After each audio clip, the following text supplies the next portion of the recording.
Welcome to the Discovery Call Masterclass, the first of 4 courses in our Sales Success Masterclass video series.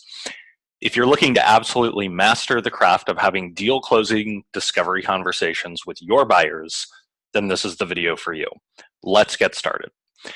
If you're curious about who I am, feel free to pause the video here to read those bullet points on my background. Otherwise, let's get right into the material. So sales success is a chain link system. So in a chain link system, the performance of the whole is limited by the weakest link. When there is a weak link, the system does not perform better if you improve the other links. A military convoy is a great example of a chain link system like this. It travels at the speed of its slowest vehicle. There's no point in improving the speed of the other vehicles if there's a slow one holding everything up. The slow one is the quote unquote limiting factor. Now, sales success works the same way. It doesn't come down to a single thing. It comes down to a combination of sales skills and personal attributes that work together. When you do get the right combination of sales skills working together as a system, you get a compound effect on your results, okay? It's a compound effect. So if you're 10% better across 6 key sales skills, those compound on each other. That doesn't make you 10% better overall. It makes you 77% better. It's a compound effect. Discovery skills are the first ingredient of a powerful set of sales skills. Mastering discovery is what you're going to do today. So here's what you're going to learn. First, you're going to learn the number 1 and most common discovery mistake that even good salespeople make. Next, you're going to learn discovery strategy. Okay, before you get into tactics, it's critical that you understand strategy and the right discovery approach to take in certain selling scenarios. Third, you're going to get into specific discovery tactics, questions to ask, and what to actually say and do during your discovery calls. And then fourth and final, we're going to cover a few final points for you to take away. Now, discovery, here's why it's important. It dictates the trajectory of your deal, both at the beginning of the deal in your intro call and in making continual adjustments throughout the sales process. You always want to continue discovery because priorities change and needs are in flux. And here's the number 1 mistake when it comes to discovery that good salespeople make, okay? It's treating discovery as a linear process where you do it at the beginning and you stop returning to it throughout the rest of the sales process. And a friend of mine named Justin Welch has some of the best thoughts on this that I've ever heard. And he says, stop treating discovery like a static stage of the call or even the sales process. Inflexible, always at the beginning, and rehearsed. The best discovery I hear doesn't sound like discovery.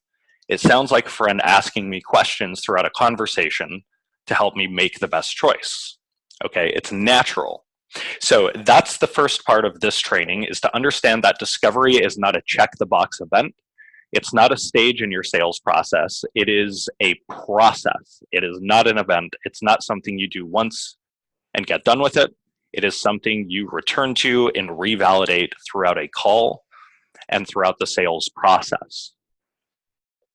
So that brings us to point number 2, or agenda item number 2, which is strategy. Okay, before you can get into discovery call tactics, what to do and what to say during your discovery calls, you first have to understand discovery strategy, which will help you understand what sort of discovery methodology or approach do you take in different selling scenarios. Now, here's the key skill in discovery. The key skill in discovery isn't in knowing the various discovery strategies. The real skill lies in knowing which strategies apply to which situations. Okay, that is the essence of discovery strategy. What's successful in one scenario could be counterproductive in another scenario. So an inbound deal versus an outbound deal would be a great example of that. And speaking of inbound versus outbound deals, the buyer's journey, which is what you're looking at here, dictates your discovery approach your discovery strategy, and even the questions you ask, which we'll get into in a little bit here. So the key to becoming a master at the discovery process is first, and a little bit paradoxically, mastering the buyer's journey.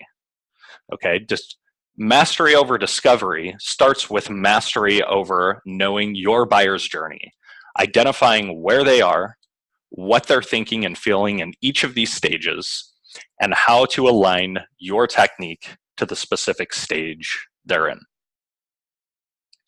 So you're going to learn the strategy behind two primary discovery scenarios. Inbound discovery, where the buyer comes to you with active pain that they're looking to solve and are quite possibly looking at solutions that are either competing with yours or could substitute for yours. And outbound discovery, where you came to the buyer and now your job is to diagnose their pain, their latent pain, turn it into active pain, all without creating friction or frankly kind of pissing them off by asking them a bunch of interrogative questions. So let's start with inbound discovery. The key with inbound discovery is to align yourself to where your buyer is in their buyer's journey. And that's to start with their buying vision. Okay, they're coming to you, they've already got an active pain, and they probably have a vision for what they're trying to achieve already. So it's important that you start your discovery efforts with that buying vision. So what you're looking at here is actually the solution selling discovery matrix.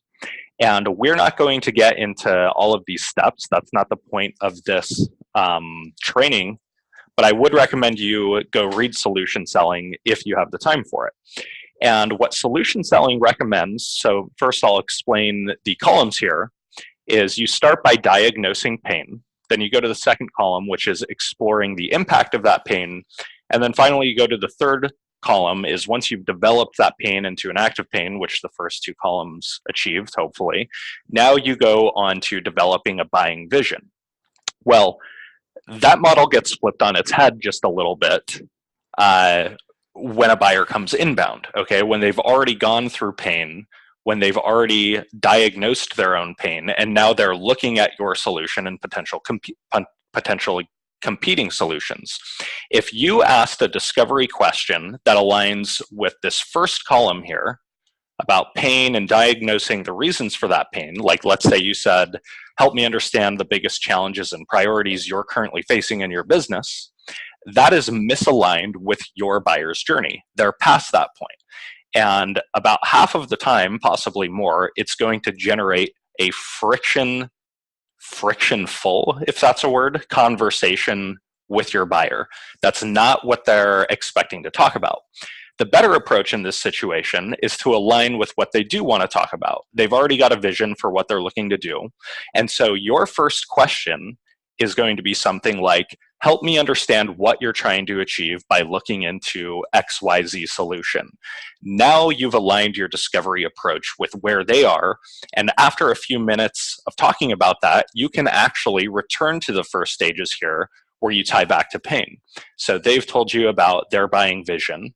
And now you go back to, okay, well, let's talk about the problem behind that. What's driving you to do that? What's the biggest challenge you're dealing with in your business that has you looking to achieve X result? So that is the essence of inbound discovery. When you identify somebody as inbound and has an active pain point and an active buying vision, your goal is to meet them where they stand and start talking about that buying vision before you make the mistake that everybody else is going to make by starting with talking about pain, because that's not what they are primed to do in that moment. So that leads us to outbound discovery strategy. So outbound discovery strategy is when you're meeting with a buyer that does not have an active pain point. They might even not know who you are, and they definitely do not have a buying vision that supports your value prop. You're starting from scratch. You have to develop pain. And there are two keys to getting outbound discovery right. So the first one is to earn the right to ask questions, because you can come across as very interrogative and kind of annoying if you just start pummeling somebody who's not really even that interested in talking with you about questions about their top priorities. And then once you've earned the right to ask your questions, then the goal is to start with pain, which is the opposite of what we just talked about on inbound discovery strategy. So like we said, your job here is going to be to start with the first part of the solution selling model. Help me understand the biggest challenges in your business when it comes to X area that you help them solve. Now, before you even get into that, your job is to earn the right to ask those questions to begin with. Because if you just started a discovery meeting with what I just covered, especially if it's a senior executive, they're probably going to become a little bit irritated with a question like that. They are not sold on the idea of answering your agenda of questions. So there are a few ways that we're going to cover throughout this entire training to earn the right to ask questions so that you can have that rich back and forth with the buyer. And the first technique is to earn the right with what we call a discovery prompter. So what's a discovery prompter? It is a short educational narrative or even slide deck about the problem or opportunity your product solves for, designed to get your buyer talking. Okay, so if your sales motion is to start an intro meeting, you've got an intro meeting, let's say it's 30 minutes long, here's where that would fit in. You would spend the first 3 to 5 minutes just on small talk and greetings and that kind of stuff. You would perhaps set an upfront contract, an agenda, and that kind of thing. And then you would earn the right to ask questions by delivering your discovery prompter. And once you've done that, if you've done it right, it will trigger a rich discovery conversation for the remaining 20 or so minutes that you have. That is how you execute an outbound discovery sales motion. So I'm going to walk you through the discovery prompter we use here at Gong so you have an idea of what this looks like. It's not about product, nothing like that. It's about an opportunity you can help your buyer exploit, or it's about the problem you solve that's hopefully important to your buyer. So let's get into this. I'll walk you through our example. So every business has a set of million-dollar questions that if you could answer, you would have an unfair share of your market. Example, what really separates your star reps from the rest of the pack? Why does half of your pipeline end up in no decision or go dark? And how do you make your offering a no-brainer? What's the right go-to-market message and positioning to go to market with to position your offering as a no-brainer? If you had the real answers to these questions instead of just opinions, you'd win the unfair share of your market, okay? Unfair share. But you don't have the answers to those questions. All you're left with is opinions, and those can be your worst enemy indeed because they're nothing but assumptions. So the truth or the answers to all these questions is buried in conversations. And that's actually what Gong does, is it gives you visibility into all of your customer-facing conversations. And when you have visibility into all customer-facing conversations, it delivers value to you as an executive across 3 different dimensions of your business. We call these the 3 pillars of revenue success. The first one is people success. So when you have visibility into sales conversations, you can up-level your team. The second one is deal success. Again, that visibility helps you make sure your frontline managers can keep deals on the right track to close and close more of them. And then finally, when you have visibility into frontline conversations, it fuels your strategy. You can hear the voice of the market and hear critical market intelligence that helps you make informed go-to-market decisions. Now, these are typically some symptoms and problems that fall underneath each one of those 3 pillars that getting visibility into customer conversations helps you make good on. So after you've walked, or in this case me, after I've walked a buyer through this 5-minute discovery call prompter, now I pass the torch over to them, and I might keep the slide, keep the deck on this slide, but I'll ask something like, enough about Gong, help me understand your challenges and priorities. Now, if you have a well-crafted narrative, it's going to resonate with them, and now they view having a discovery conversation with you in their best interest. they are going to open up the floodgates. They're going to talk richly about problems that you can help them solve. Now, compare that to if I did not walk the buyer through any sort of problem or opportunity-based narrative. Imagine if I had just started the meeting by saying, help me understand your top challenges and priorities. Well, they probably would have no interest in answering that question because they don't perceive it in their best interest. But when you whet their appetite, so to speak, with a discovery call prompter, it changes the entire dynamic of your discovery call. Now that covers strategy. We've covered the two scenarios, the two strategic scenarios of discovery and sales.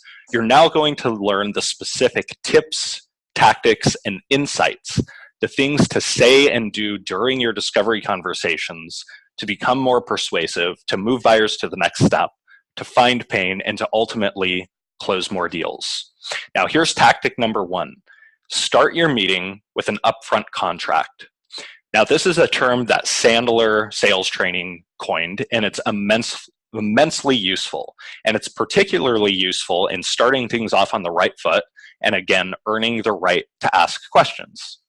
So what is an upfront contract? It's an agreement between you as a salesperson and your buyer about what will take place during your conversation and what you'll agree to do by the end of the conversation. So this is an example of a script of what a generic upfront contract might sound like. You've gone through the initial meet and greet at the beginning of your intro call, and you say, okay, so by the end of this call, I'd like you to be in a position where you're either interested and we plan the next step, or you're not interested and you tell me that and we avoid wasting time. Is that fair? Of course, they're going to say yes. Now, to achieve that, I have 30 minutes set aside. Do you have any hard stops coming up that I should know about? You're getting quick alignment on time.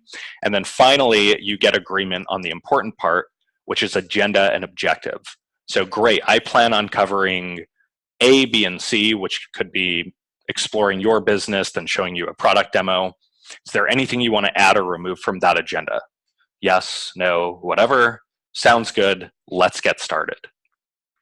Now, I want to share with you the specific upfront contract that our sales team uses on their qualification calls. So just to give you context behind this, this is an SDR conducting this conversation. It's a sales development rep. These are inbound leads coming in, scheduling 15 to 20-minute initial conversations to vet whether or not there's a good fit. So yours will probably look different than this because you have a different business than I do, but this is what our SDRs say toward the beginning of those conversations. They say, I'd love to get your take on what I had in mind for this call. Is that all right with you? Our goal is simply to determine whether Gong would be a strong fit for you so that if you go further into this process with us, you know it's going to be time well spent. If I find that this wouldn't be a great fit, I'll be upfront with you and you'll save some time. Is that fair? Yes? Great. So to achieve that, here's what I suggest. First, let's briefly talk about your sales efforts to understand if and where Gong might be able to help. Once we do that, I'll tell you a little bit about Gong, how I think it can help, and we'll schedule the next step if it makes sense to. Is there anything you would want to add or remove from that agenda? Great, let's get started. So that's the upfront contract. Tactic number 2 for discovery is tell a customer story that triggers their hot button. Now, I'm going to tell you right now, I'm putting this link here. You may want to take a screenshot of this or even go to that page and bookmark it because I'm not going to teach you how to tell compelling customer stories in this training. We have another training for that, which can be found at that link. And if you're watching this discovery call course as a result of signing up for our Sales Success Masterclass series, you'll actually receive the customer stories that sell course in about a week or so. Now, I'm not going to teach you how to tell a customer story, but I'm going to teach you where a good one would fit in with your discovery call process. And where it fits in is a substitute for your discovery call prompter. So instead of going through like a strategic narrative like I showed you earlier, where every business has these $1 million questions, you can instead tell a 3 to 5 minute customer story that you know is going to resonate with your buyer because they're experiencing the same problem that the customer in your story experienced.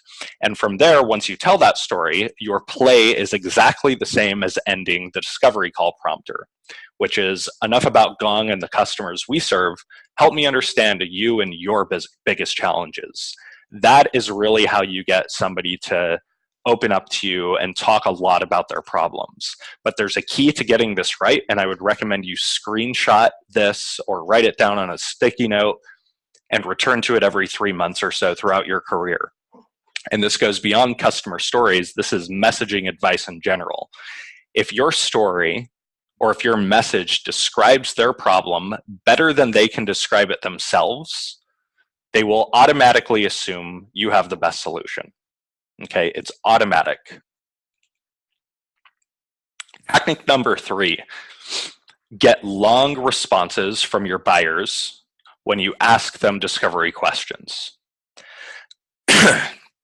We found through our analysis of over 5 million, as of this recording, 5 million recorded sales conversations, that there is a direct correlation between close rates and getting long responses from discovery questions, getting customers to talk for long periods of time after asking a single question. So this is what you want your conversation to look like. You want to have a lot of back and forth. So the purple is you, that's the seller's interaction. And the pinkish color, the reddish color, is the customers. You want to ask a highly engaging discovery question at some point that gets them talking for a long period of time. Now, the key to getting that right is to ask them about something that resonates. But there's a tactical tip that I can give you right now that'll help you get longer, more rich responses to your discovery questions. And that is to phrase your questions in a way that signals to your buyer you want them to go in depth. And you can take any of your who, what, when, where, why questions and phrase them with one of these ways to signal to them that you want them to go in depth and talk at length. So instead of saying, what's your biggest challenge? You would say, can you help me understand your biggest challenge? Or can you walk me through your biggest challenges when it comes to your sales efforts? Okay, when you phrase your questions like this, it tends to generate longer responses, which again correlate pretty strongly with success rates and close rates. Tactic number 4, soften the quote unquote feel of the conversation with labeling and mirroring techniques. Okay, labeling and mirroring techniques. So this is a chart that shows the question velocity of top performers and average performers. And you can see that top performers spread questions throughout their discovery calls evenly. Okay, they're having a natural back and forth conversation. You can see there's no point throughout the call duration that really has more questions than other points. If you look at the question velocity of average reps, though, you can see that they front load all of their questions toward the beginning of a call and then stop asking or ask fewer questions throughout. It's almost as if they're making their way through a discovery call checklist and then they launch into a pitch of some sort. Now, the takeaway there is that feels very interrogative, okay? It feels like you're interrogating your buyer. So the key is to not front load all of your questions to the beginning, but it's to have a natural conversation, just like Justin Welch taught you at the beginning of this course. Make it feel like a natural conversation like you'd be having with a friend. And the 2 techniques to really make that work are labeling and mirroring. And both of these techniques come from Chris Voss, who wrote an amazing book on negotiation called Never Split the Difference. And I would recommend everybody listening to this video read that book.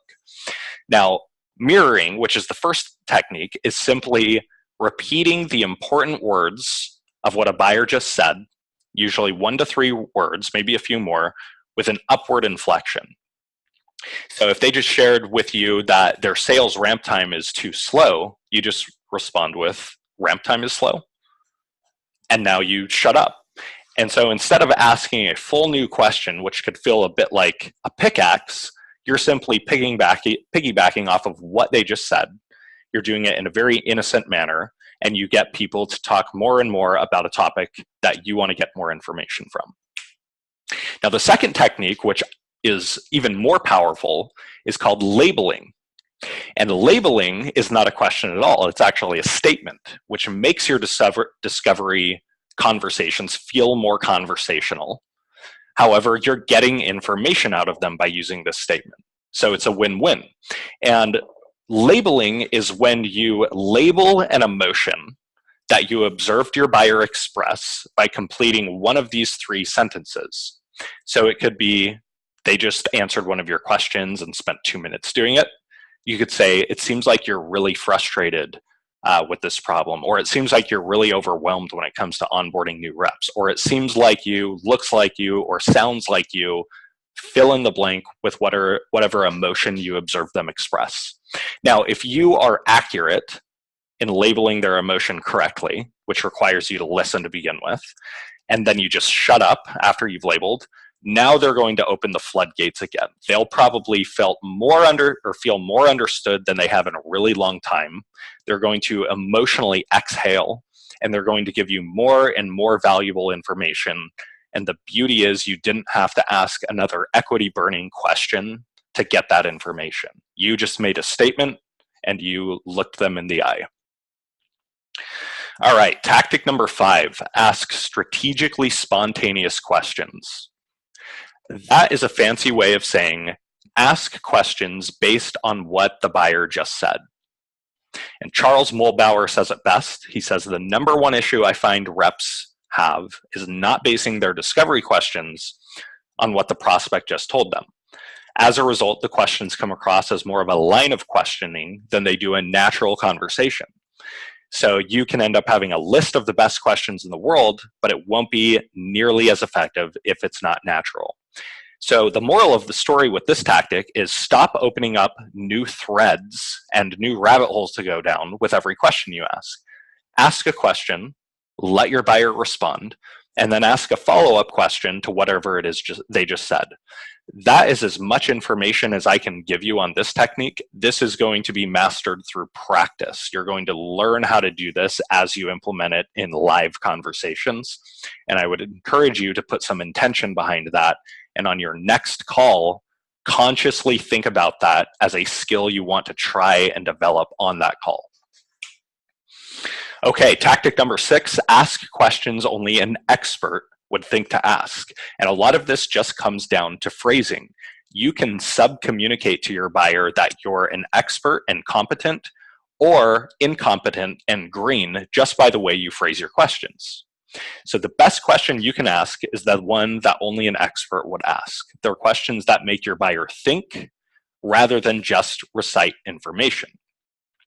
Now, here's one example. Here's an example of a question that exudes competence versus one that does not. If I asked a VP of sales, what's your sales process? I come across as trite, inexperienced, and a little bit crass. It's kind of an irritating thing.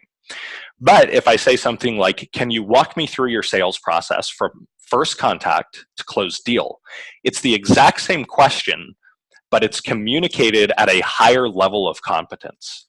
So think about the questions you're asking today and take a pen and paper and come up with a few variations of asking those questions and wording them in a way that sounds like you know what the hell you're talking about. Okay, it can be as simple as that. Tactic number 7, validate the buyer and sell the next step.